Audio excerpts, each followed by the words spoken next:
You know, a raccoon will just destroy stuff just to destroy it. They won't just climb in your trash can. They will knock that puppy over, drag all the contents out into the ground. Some women are raccoons. They're not into you. They into destroying your family. Matter of fact, once they get you, they act like they don't want you no more. They're trying to prove to the other woman that she's better. And some men are like cuckoo birds. And cuckoo birds are known for laying their eggs in other people's nests and trying to have that bird raise it. Hi, and welcome to Stone Point Community Church, where your life is made better. Thank you for listening to our podcast, and thanks for supporting the ministry. If you enjoyed today's message, why don't you be a blessing and share it with a friend? We appreciate you and pray for God's very best in your life.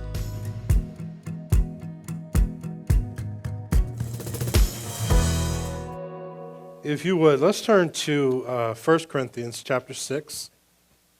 We're going to go to verse 16. If you'd put it in the Message Bible. 1 Corinthians chapter 6, and we're going to go to verse 16. If you put it in the Message, that would be great. There are some prevailing themes when it comes to sex that the world puts out. The devil seems to propagate certain messages, if you will.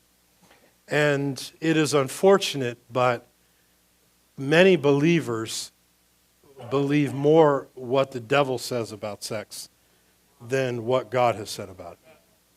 1 Corinthians chapter 6, verse 16. It says, there is more to sex than what? Sex is as much spiritual mystery as it is, as written in Scripture, the two become one. Since we want to become spiritually one with the Master, we must not pursue the kind of sex that avoids commitment and intimacy, leaving us more lonely than ever. The kind of sex that can never become what? When the Bible tells you that something is a mystery, you understand it's not a mystery to God. He's telling you it's a mystery to you. And a mystery is something that is not clear or unknown. And for God to say to you that, because Satan makes it seem like sex is just a physical thing. It is just something that is an activity that can be done for sport. And the problem with that thought process, that problem with that issue is the fact that he says it's a mystery. There are things you don't understand about it that you've got to know.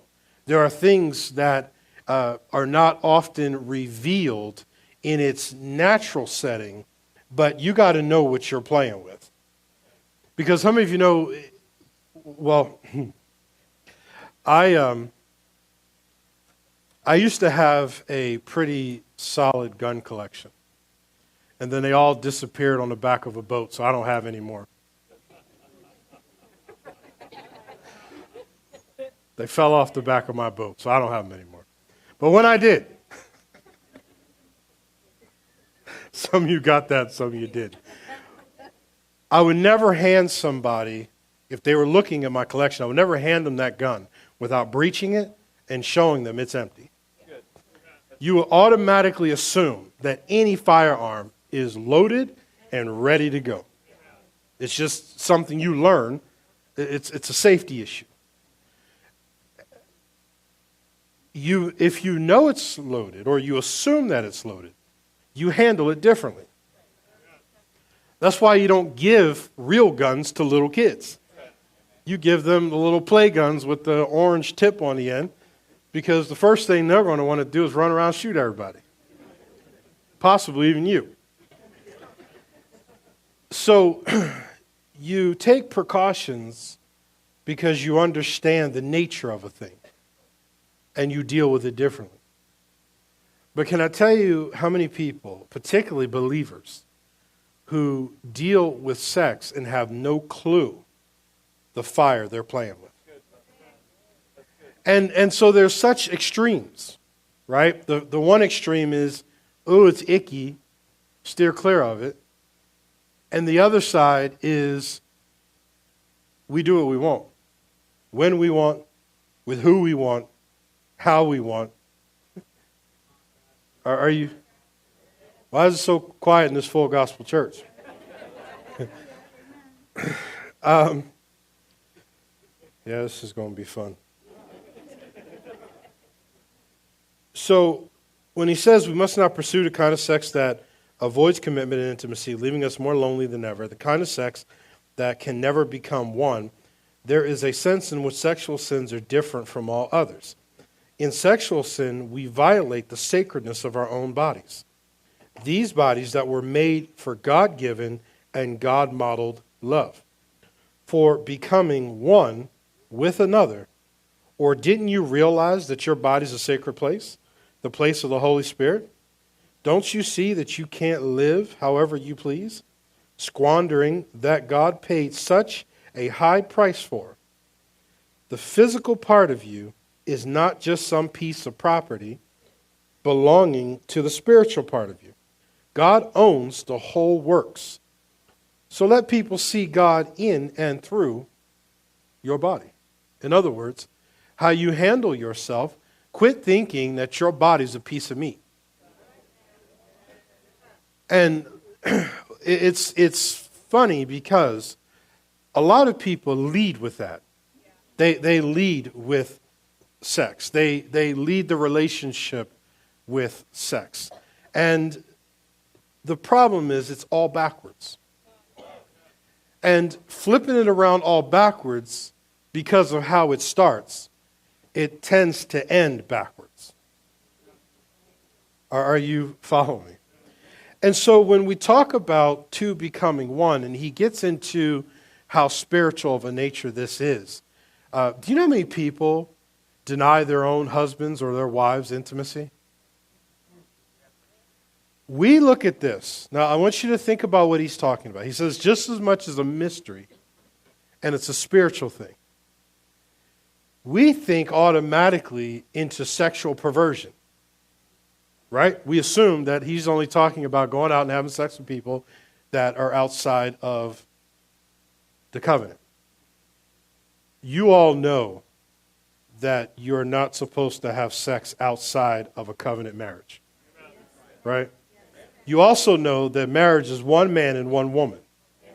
Well, I just want to get some of the basics straight so I don't feel obligated to keep saying the same things over and over and over again, that we're all on the same page. If you don't know the sex is for marriage and that marriage is for one man and one woman, then, we should just get you saved right now so we can move on. But that's so then what people assume is sexual perversion or deviations, but they don't count deviation as the nature of one flesh. Because that's what he's addressing. And he's saying that when you become one flesh with your spouse, then there's a certain relationship that comes with God that is strengthened because of that. So then as we'll get into it. We're going to unravel this thing and read the fortune that's in the cookie. But it's going to take you to understand you can't fathom the depth of the mystery. That's why he said that's what it was. And for you to understand how deep this really goes. So the other thing that Satan convinces people of is that they can do what they want and still have what God wants. And how many of you know that's simply not true? There are effects to every single thing. And in today's day and age, you can walk away from sex with way more than just an experience.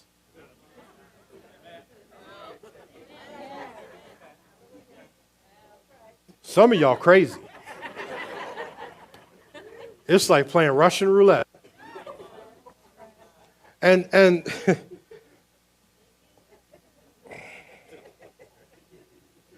The third thing that Satan wants to say, just moving on, is that I've messed up and there's no returning. That I've messed up and there's no returning from it. Now, let me say it this way. There's always redemption.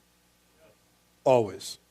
There is always turning it around. There is always getting to a place of being right with God. There's always that opportunity. Now, is it possible you may have to carry some things for the rest of your life? Yeah. Yeah, you don't have to, but you could. And one of the challenges that people have is they think that they don't have to submit to God's way of doing things in order to accomplish God's way or God's plan. Does that make sense? So I taught, I had a group of potential young ministers, couples that were going to be at some point in ministry. And I taught this to them because nothing is a greater ministry killer than not understanding the importance of being a couple and the value or what is needed to be a couple, okay?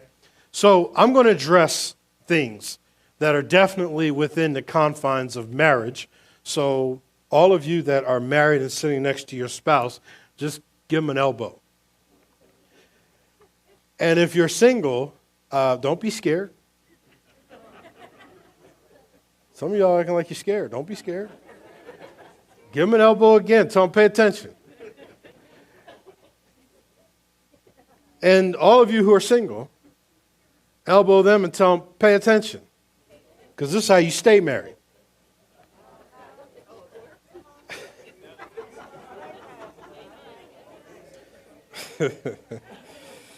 So, don't try to tune me out.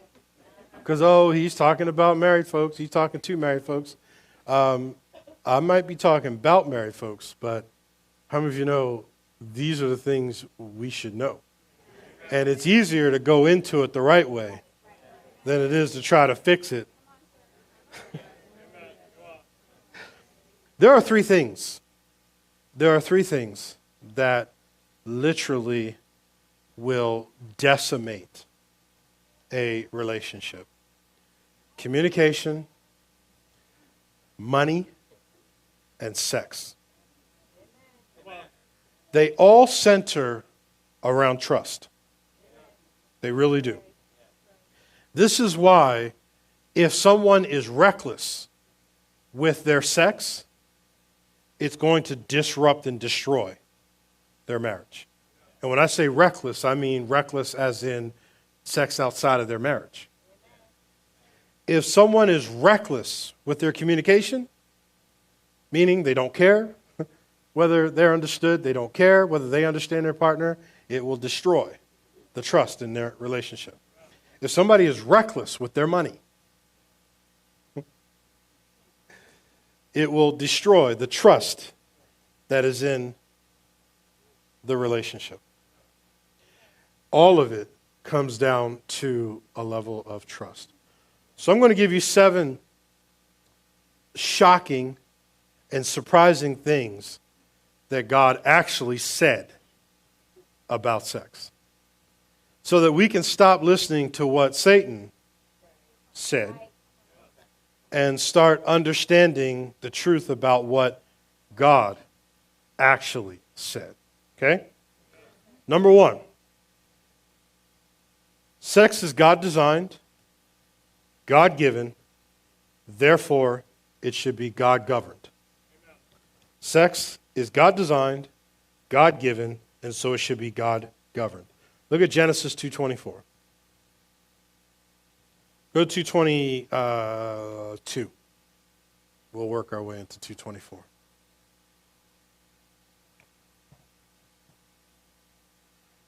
How many of y'all were here last week?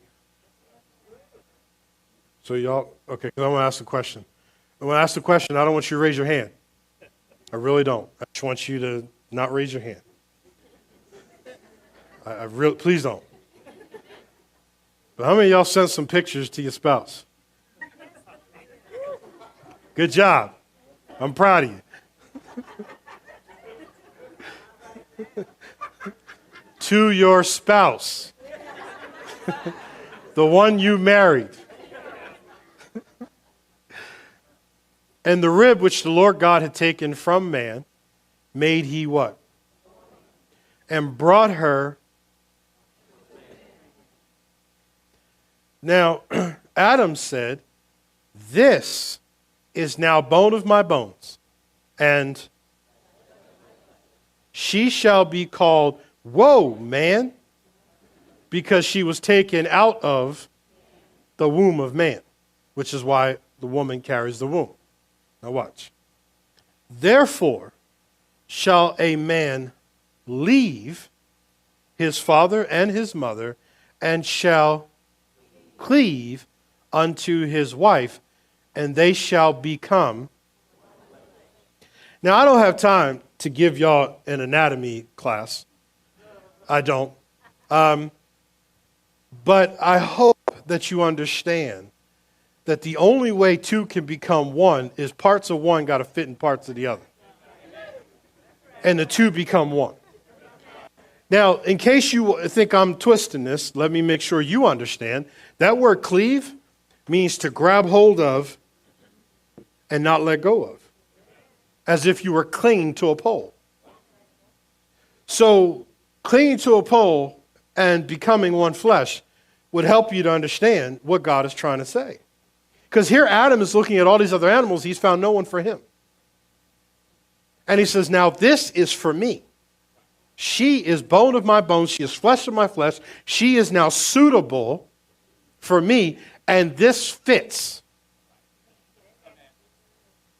So then for anyone to take sex into a place that is not man and woman, man and woman, and doesn't understand you're supposed to leave your mother and your father. I don't care how close you were. I don't care how tight you were. Your husband is not your dad. Your dad puts up with your crap because he gave birth to you. And truth be told, a lot of the stuff you struggle with, he caused.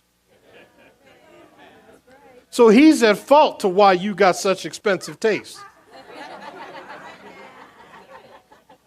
And then he got the audacity to walk you down the aisle, turn you over to this man, and never said, whoa, buddy. So then at the first sign of trouble, you want to compare him to your dad.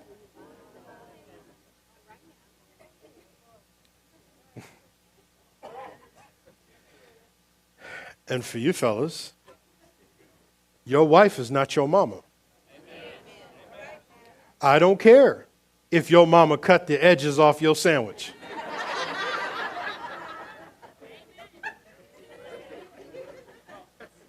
Now, I'm not saying that a wife shouldn't cut the edges off her husband's sandwich. She should.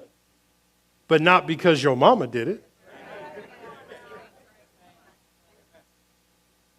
Well, my mama kept house a certain way. Then marry her. Stay your butt home and live in her basement.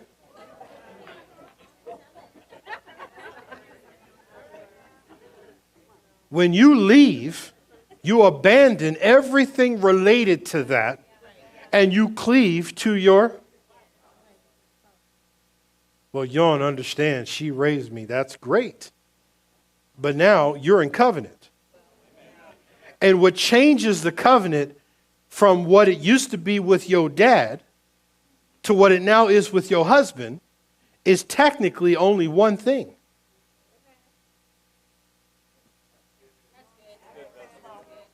Hopefully. So then, if God created it and gave you the blueprint, then what people call sexual freedoms in the world is really sexual bondage. The devil loves to convince people that good Christians are not sexual beings. Why would God give you a desire, tell you to be fruitful and multiply, and then think that he would frustrate that desire?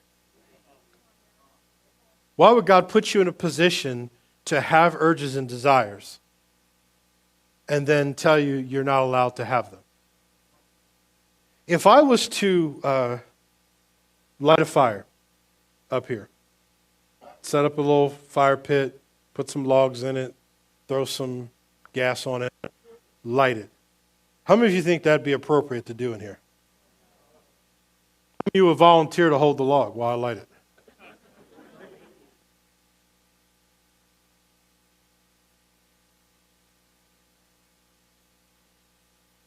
How many of you do that? Only eat raw food and cooked. So you have no problem with fire. What you have a problem with is fire in its wrong context. And so God has nothing against sex. He instituted it, he created it, he commanded it, but he also gave you the place to put it so that you could express in the correct way. And so then when Satan begins to get people to think, well, you can't be sexual and spiritual all at the same time, then why would he say that the way you have sex or the way you entertain sex affects your relationship with God if you have it in a negative way? So you got to see these things. And is sex everything? No. But it's right up there with oxygen. Some of you are miserable. Some of you got attitude problems.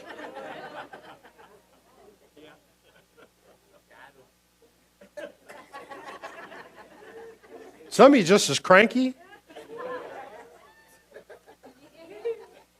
Easily offended by everything, upset. What?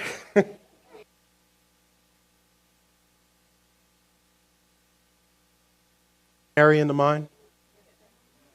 The canary in the mine is when they were doing mining underground, the air supply, canaries were very sensitive to oxygen and carbon monoxide and things like that in the mine. So a lot of the miners would carry a canary down there. If that canary passed out and died, you ain't got much longer, get out. And it was called the canary in the mine. In other words, the canary was the signal that if something happened to that bird, it's time for you to go.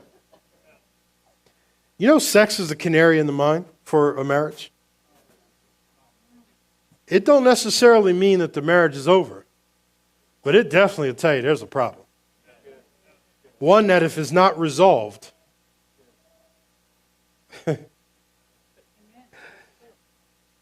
and so let's look at 1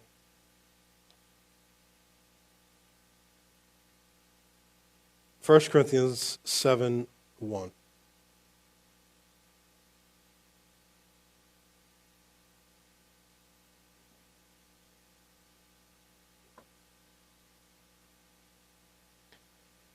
See, the problem with the world's view of sex is that porn presents women and sex as objects.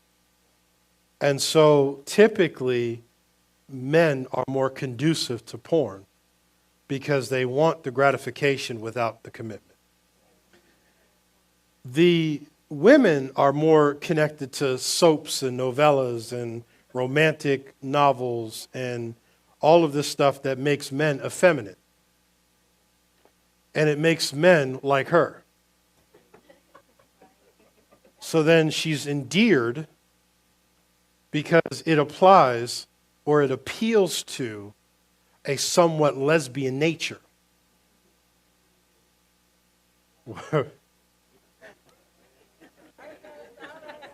So when she gets to a guy who's not effeminate.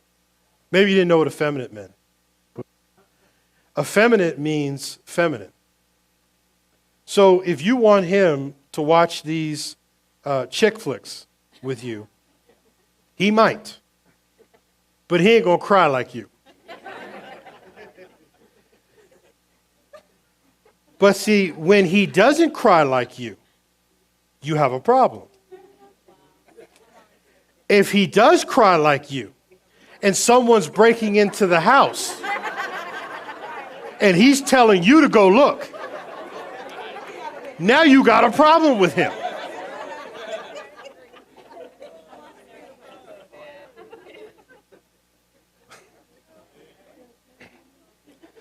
Never mind. Where did I tell you to go? Dear God. So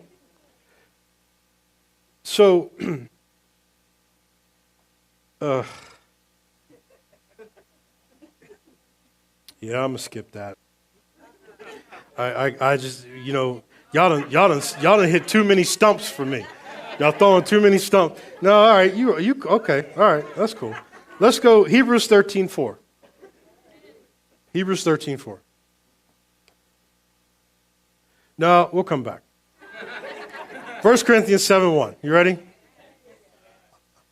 I gotta get y'all smiling a little bit first. Now, concerning the things whereof ye wrote unto me, it is good for a man not to touch a woman. Nevertheless, to avoid, let every man have which wife? His own wife. And let every woman have. Now, so number 2, surprising thing that God says about sex is sex is owed in a marriage, not earned.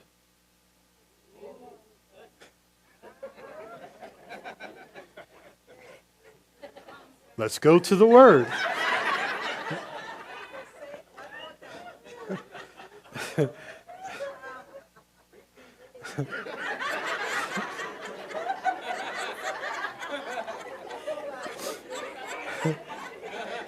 Nevertheless, to avoid, what is fornication?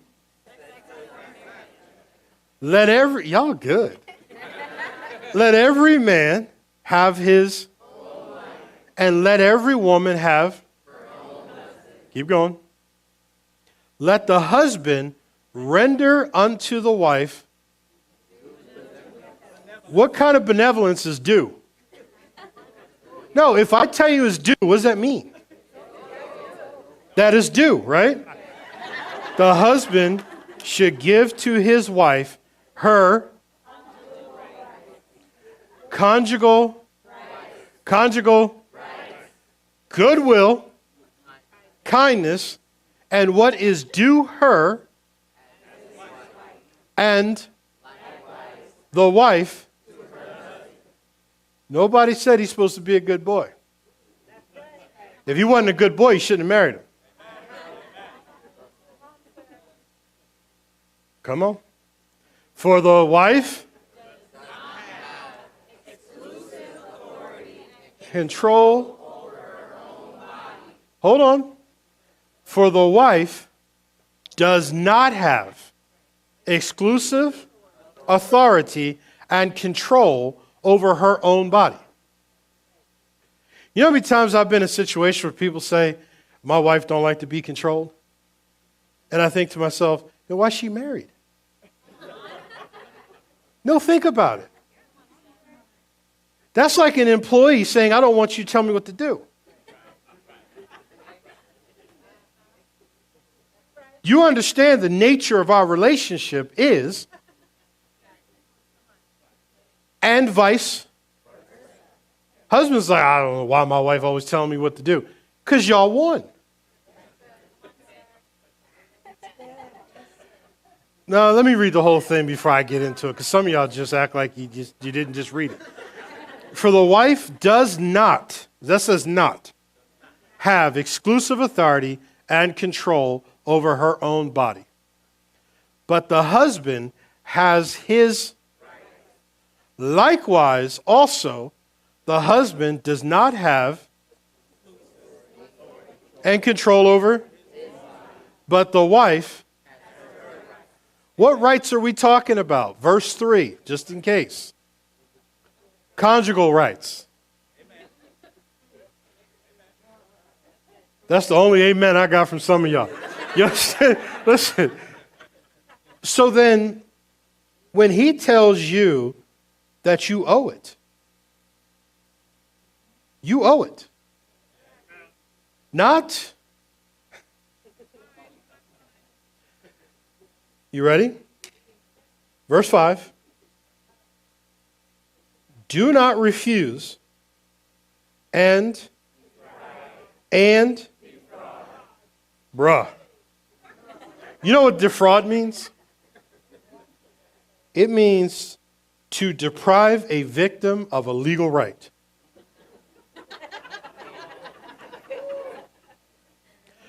And then some of you men who are depriving your wife because you think sex is just for you.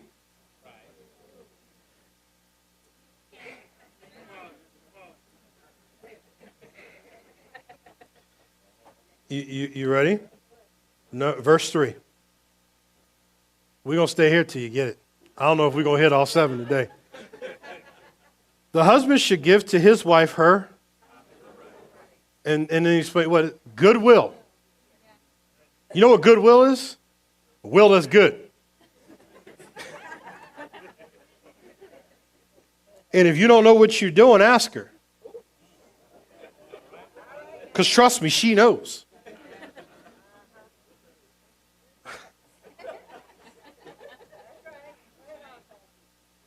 That don't mean that when you render to her what's her right, means her goodwill, and she's supposed to render to you goodwill for you. And if your goodwill is only 2 minutes and 15 seconds, you need to work on it.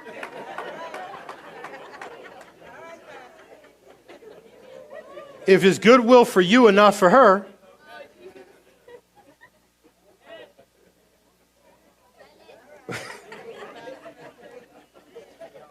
so then he says, verse 5, in case you didn't know, don't refuse or deprive or defraud. He calls it fraud.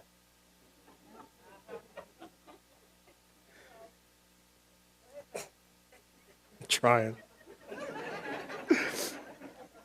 Of your due marital rights, except perhaps by for a time, so that you may devote yourselves unhindered to working. How to take care of the house. I'm just too tired. Too busy. Oh, prayer, a spiritual activity. So then he says prayer as a spiritual activity is the only thing that you can, if you both agree, against this spiritual activity. You know how many people I've seen that are harassed, demonically harassed, because they're not intimate with their spouse?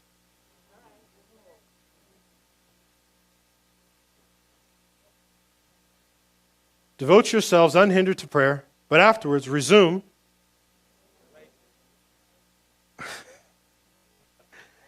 lest through your lack of. So then if a person has sexual desire, they choose to marry. And if they choose to marry, they chose to marry you.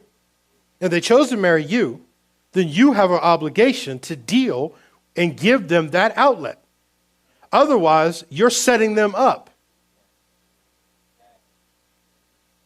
That means you become an accomplice to Satan because you know better and won't do better. Then you want to sit on my couch and tell me he's a dog.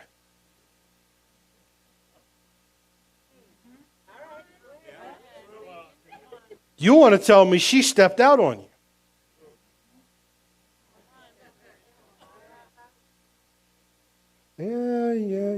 Pastor, I know. You know what some of the synonyms are for that word defraud? It means to swindle, to cheat, to hoodwink. I ain't kidding. Look it up. To double cross. Number 3 thing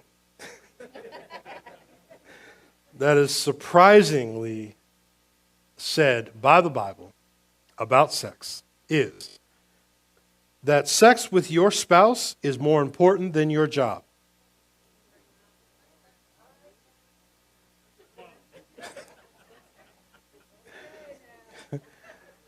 Sex with your spouse is more important than your job. Deuteronomy 24, verse 5. Put it in the King Jimmy first.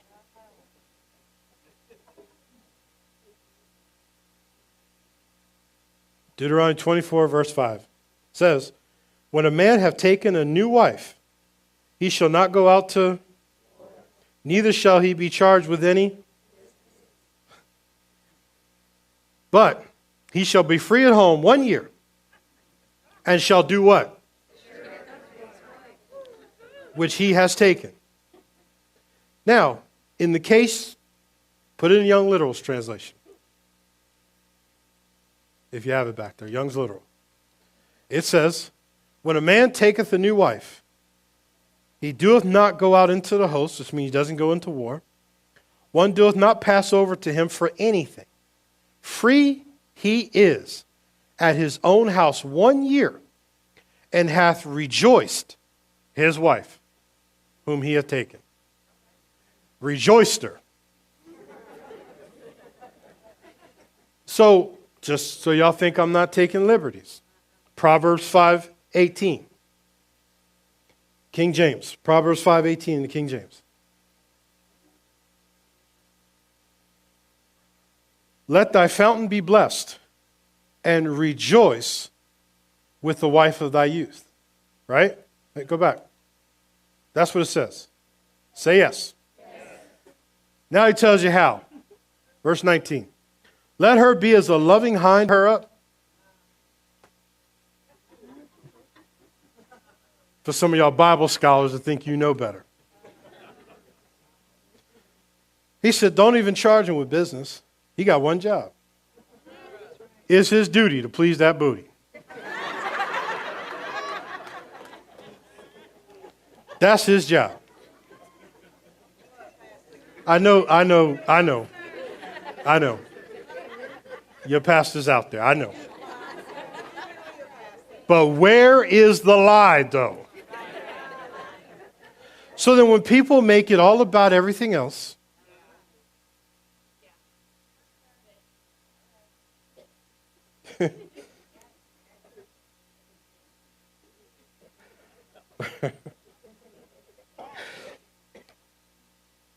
number 4.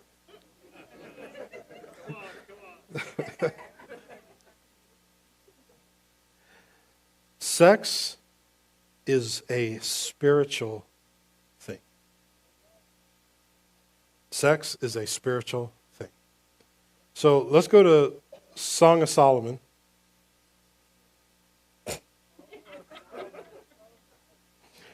Verse 4, or chapter 4, verse 8.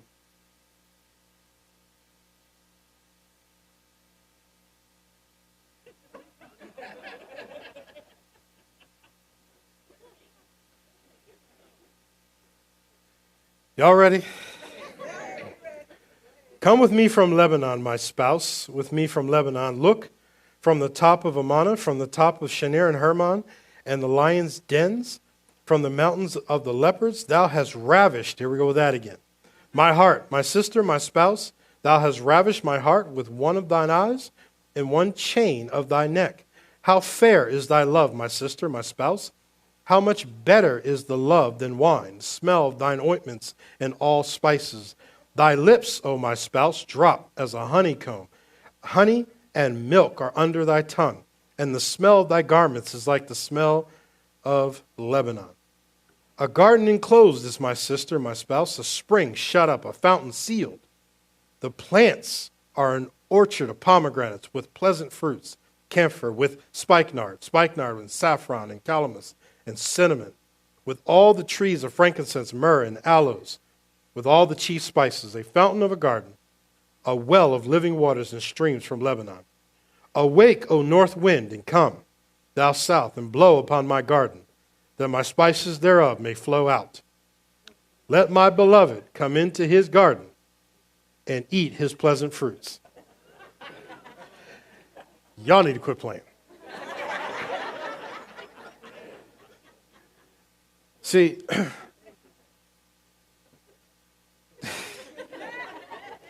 go to let me just go to Ezekiel 16.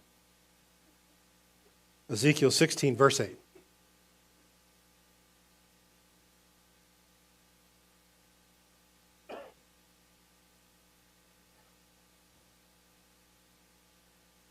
Now when I passed by thee and looked upon thee, behold, thy time was the time of love. And I spread my skirt over thee and covered thy nakedness. Yea, I swear unto thee and entered into a, saith, and thou became. When he said, I spread my skirt over you, he's talking about his covenant with his people. And everywhere you see spread skirts, it implies one thing: sex. Why do people think that God created covenant and put the intimacy of becoming one in the covenant, so that when you are in covenant with your spouse, it is the closest thing you can get to your covenant with him? And how you treat your spouse is how you're treating.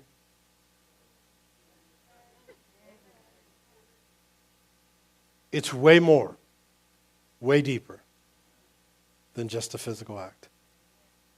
And then notice what he says happens to you. Verse 9. Then washed I thee with water. Yea, I thoroughly washed away thy blood from thee and anointed thee with oil. He said, I have to cover you. I got to bring you into relationship with me. Then I can remove the blood from the attacks, the blood from the hurts, the blood from the pains. But you got to be in relationship and covenant with me. And then I can do all of that. Then he says, I can anoint you with oil. To anoint you with oil is to endue you with power. That's why you would be anointed with oil. All of this comes on the heels of his statement about spreading his skirt over you. And you think it's an act.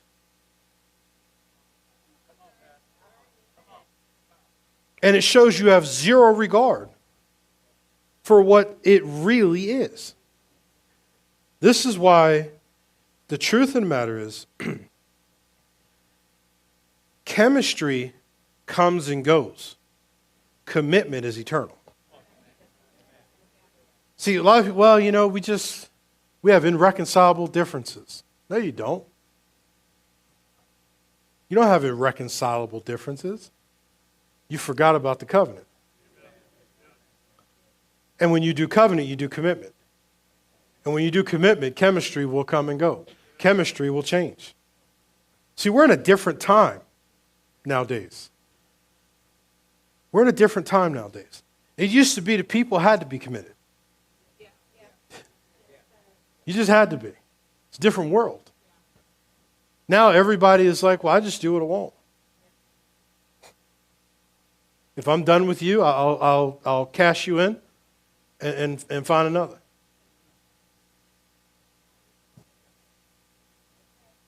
And the realities are, chemistry may change. Chemistry might be forced to change because of health issues. But we forgot about till death do we part, sickness and in health. Only in health, not in sickness. There are things that can happen. Things can change. Stuff that used to point that way starts pointing this way. Things that used to be up here now starting to come down here. Gravity is no joke.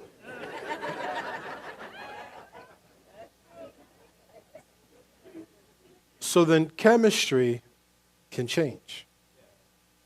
But when chemistry changes, commitment is not supposed to. This is why people have to understand the differences between each other. See, when men become more emotional, women become more sexual.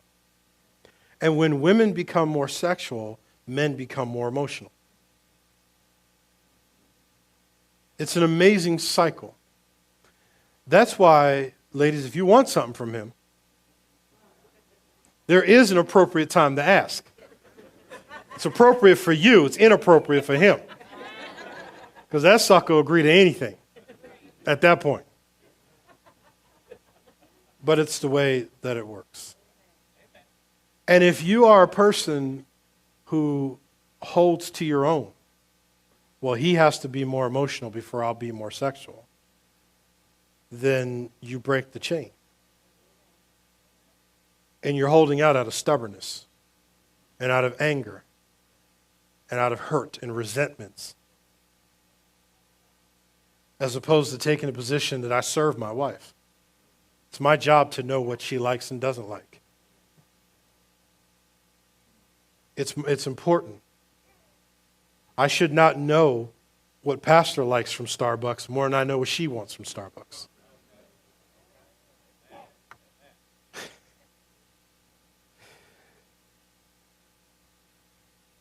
Number five.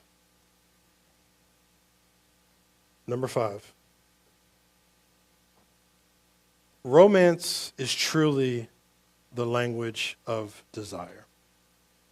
Romance is truly the language of desire. Let's go back to Proverbs 5:18.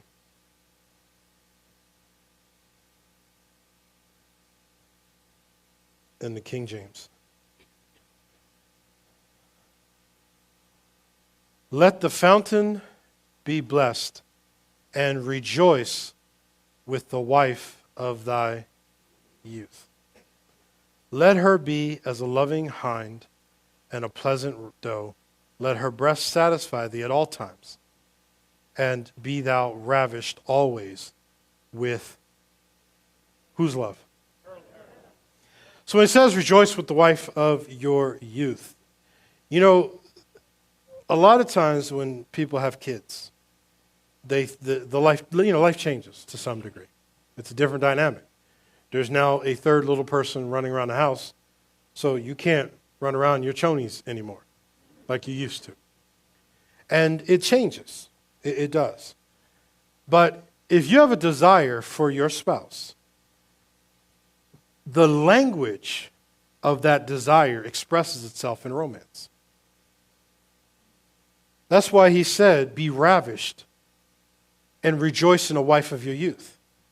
In other words, remind yourself how you used to express when y'all first got married. And y'all running around like rabbits, like y'all ain't got nothing better to do. And all of a sudden, you stopped your communication of romance, which then is interpreted by the other spouse, there's no desire. See, if romance is the language, then he told you keep communicating that language like it's the wife of your youth. Don't let time, don't let commitments, don't let the pressures of life change your language. Because the moment it changes your language, people begin to struggle with, are they desired? And when people begin to struggle with are they desired, then that's when outside people who have more compliments than they should, outside people, when they slide in your DMs talking about how cute and how attractive and how nice, that becomes communication of desire. And because they don't have communication of desire, those words start to sway. And so without the communication of desire, when you look at the intimate cycle or the sexual cycle of a woman, it's monthly, right? Have you ever noticed with a man, it's like 20 minutes and a glass of juice? Maybe a ham sandwich? I don't do ham, but you get my point. Why do you think that is? Because some of you ladies think your husband's got a demon.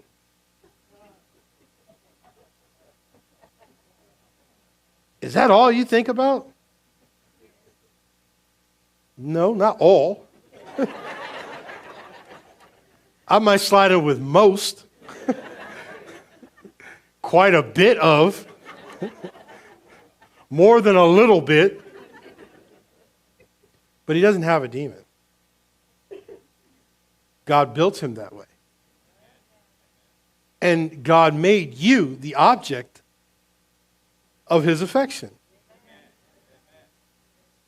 So instead of seeing it like, because the truth of the matter is, ladies, you have the gift of sex. Men have a need for sex.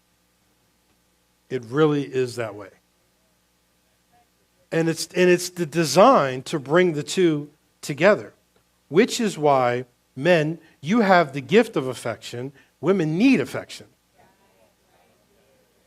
So when God took Adam and put him to sleep and took out of Adam and made Eve, in case y'all wasn't sure who she was, you understand there are things that are in her that's not in him, and there are things that are in him that are not in. And this is why we have such generations that are confused. Because they want affection and they find it in another female.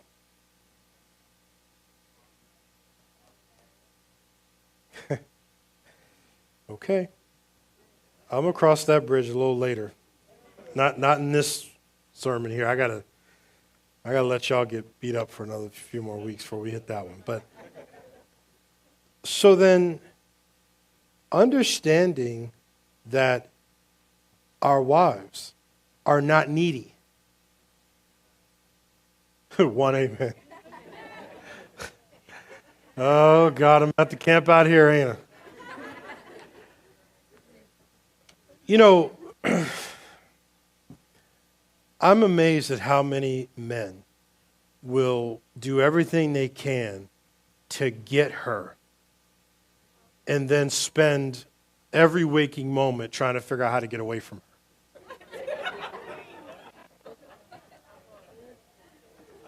And I'm like,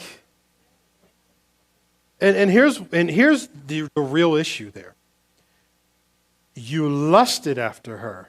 You didn't love her.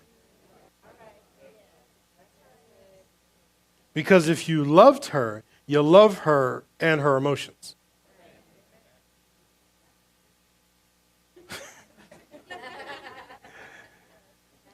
And this is why a lot of times when people are in a rush to get married, I'm always pumping their brakes.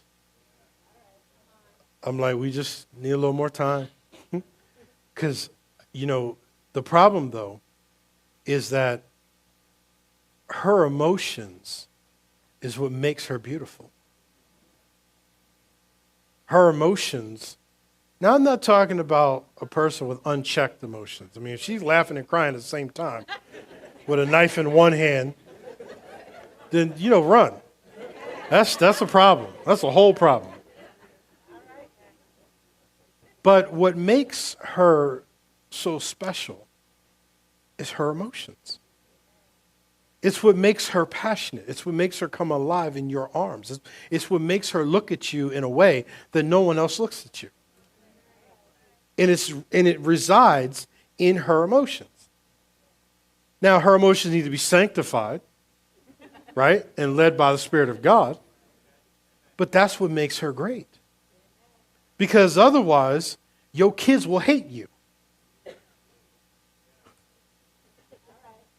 Because they don't get away with you, the stuff they get away with. And she brings that nurturing side because you want to bring the military side.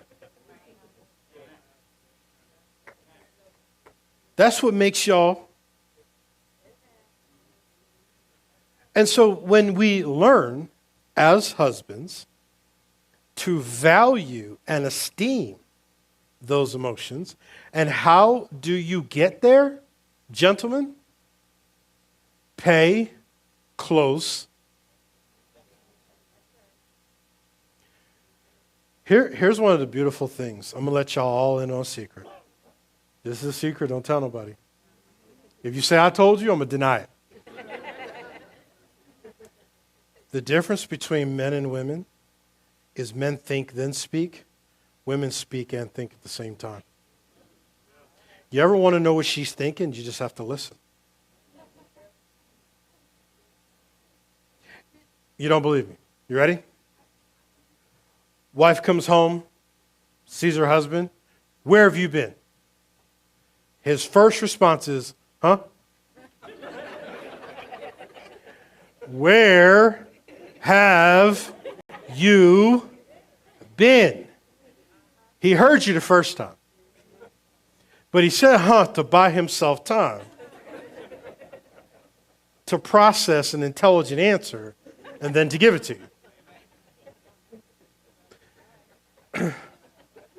Husband comes home and says, honey, where you been? Well, first I got together with old girl, me and her, we went to the store and then complete lie. The whole thing. Totally fabricated. And then we got some little peanut things from the movie theater, and I didn't like those. That just, they don't really sit well with me. And then we went, and after that we went shopping, and we went to this store, went to that store, and she tried on this dress. Whew, child, she looked horrible. The whole thing's a lie. But she can think and speak at the same time. So men can't do that. We just can't. Women are like spaghetti. Men are in boxes. There's times where I'm talking to my wife and I have to say, what are we talking about? Because we'll jump so fast that I'm like, okay, we were just talking about Ari. Now we're talking about, the car. Hold on. Let me put the Ari box back. Car, okay, car. All right, let's talk. We didn't jump to, okay, hold on. This one, okay. It's just the way we are. And what I've learned is that because husbands dread having conversations, the cuss word of all relationships. Remember what I told you, communication. You'd be shocked if you would just put the game controller down and listen. If you would turn off the football game and listen. I used to love football. Today, my wife brings up watching football more than I do. Don't you want to watch the game? No, not really.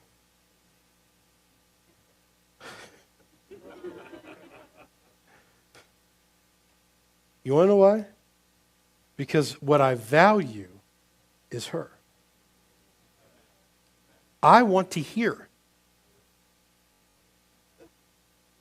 Because, can I tell you something? When men are frustrated, they speak. When a man starts talking, says we need to talk about something, you better believe he's been thinking about it for God knows how long. And now he's ready to talk. All the fellows said? Amen. When your wife stops speaking,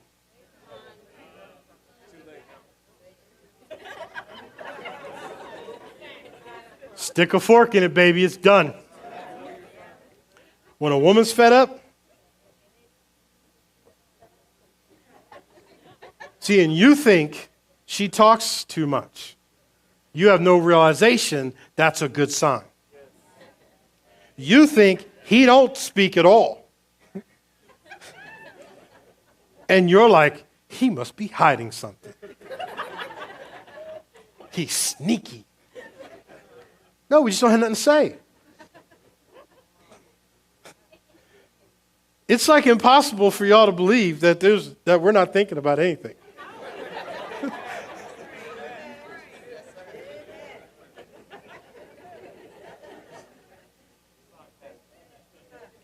All right. Number six.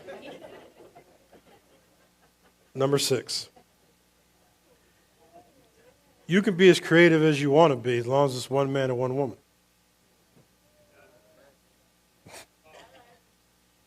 So if you want to swing from the chandeliers, knock yourself out. You want to get you a blow-up mattress and baby oil, get it.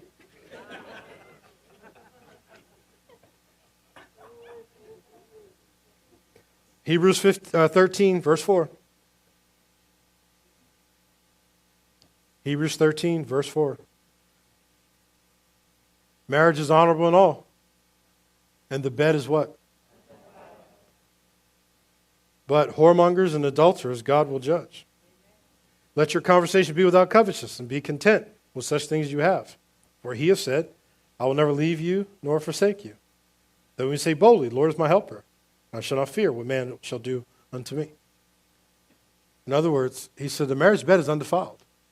There's no way to defile the marriage bed, as long as it's not whoremongering and adultery. He said it's undefiled, as long as y'all agree. And the questions become, does it violate, your conscience?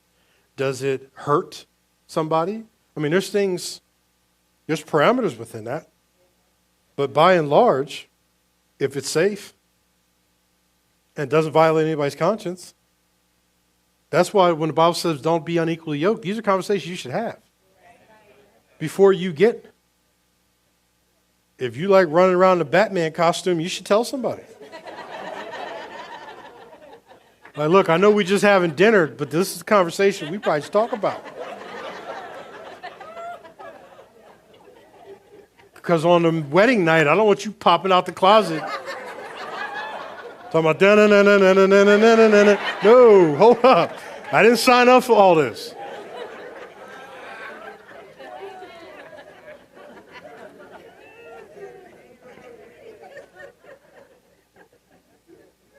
Would it damage your relationship?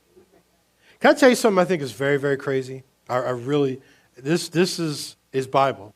It is. But I just personally think it's crazy. I would never want to invite people into my marriage. That has got to be the craziest thing. I just, and people that will do that, even in relationships, you have to ask yourself, where did you grow up? I'll tell you why. You ready? Number seven.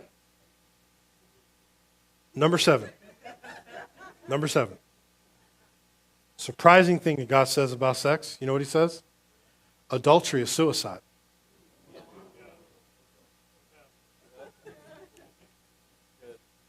Adultery is suicide. You ready? Proverbs 6:32.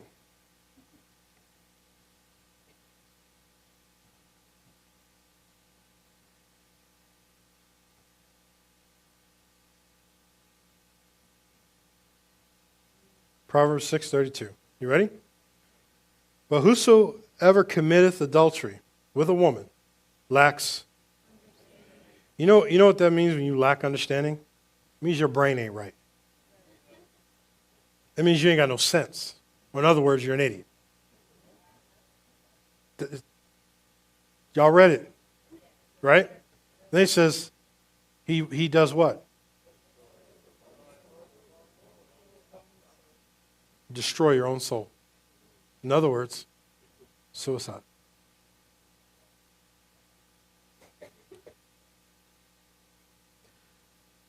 If a person is supposed to leave and cleave, look at verse 24 of that, Proverbs 6:24.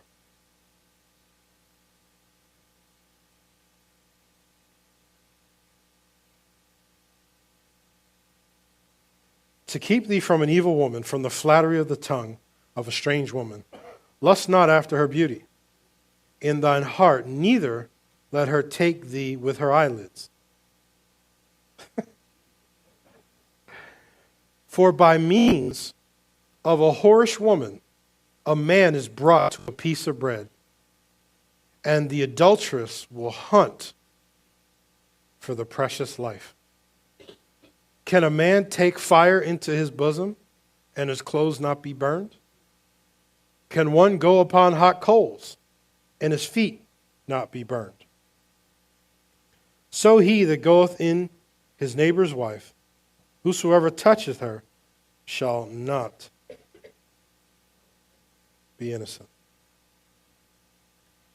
He said that a man can be brought to a morsel of bread by the wiles of a whorish woman.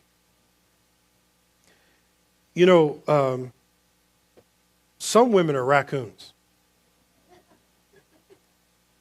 I know y'all have heard chicken heads before, right?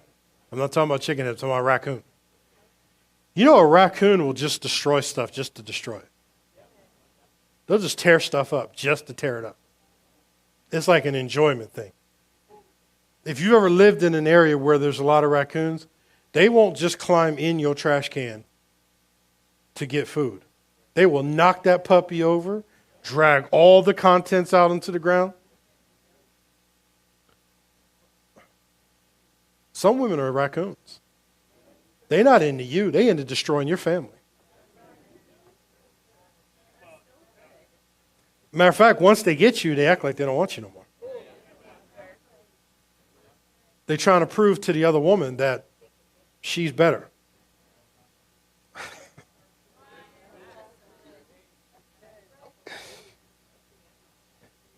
And some men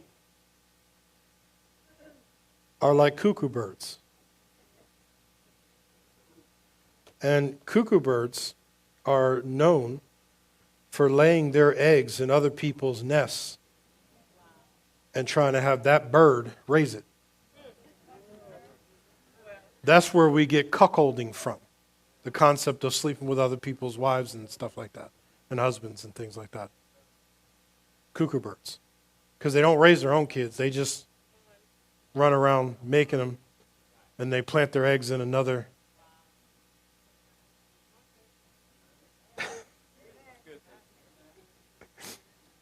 Can anybody explain to me why it gets so quiet in here? You sure y'all paying attention?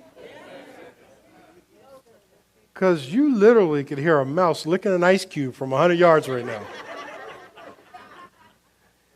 And with all of these things that God says about it, can you tell me why we lead with it? You can't sell a refrigerator without putting a bikini-clad model on the refrigerator. She don't come with the refrigerator.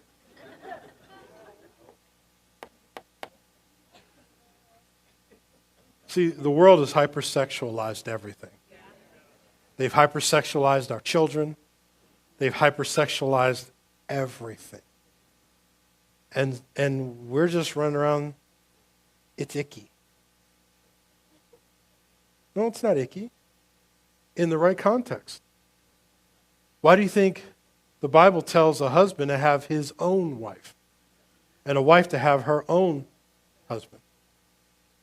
That's why when you got a critique about what a woman wears, she wears what she wears for her husband.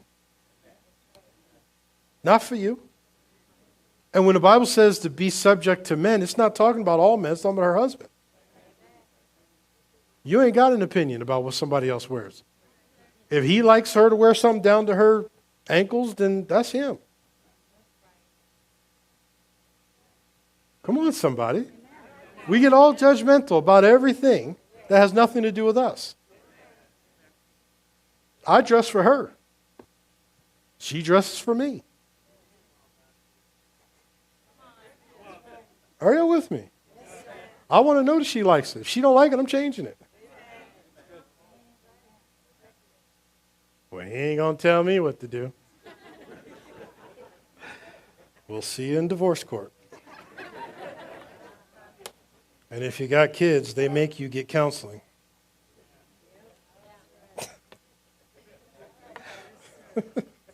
So you're going to have to hear it one way or the other.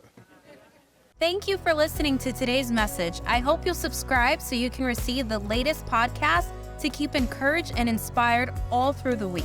Help us to continue to share the message of hope with those all around the world. Visit scc.church or click the link in the description to partner with us today. We hope you share this message with a friend and be sure to follow us on social media. We're praying for you. I know God's best is still ahead. We will see you next time.